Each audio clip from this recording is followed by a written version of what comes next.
大家好，我是老李，今天和大家分享一下如何更改嘴唇的颜色。我们首先选择钢笔工具，在这里我们选择路径，在这里的下拉菜单中我们选择排除重叠形状。接下来我们就用钢笔工具勾勒嘴唇的轮廓。我们可以看到嘴唇没有完全闭合，所以我们把里边这一块也给它勾勒出来。两条路径闭合之后呢，我们按快捷键 Ctrl 加回车形成选区。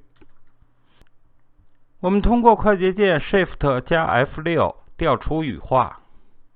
这个羽化值呢不是固定的，我们要根据图片的大小来设置相应的值。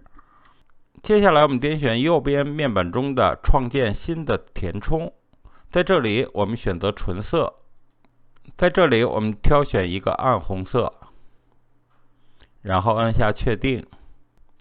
我们把正常改为正偏叠底，然后我们双击这个图层调出混合选项。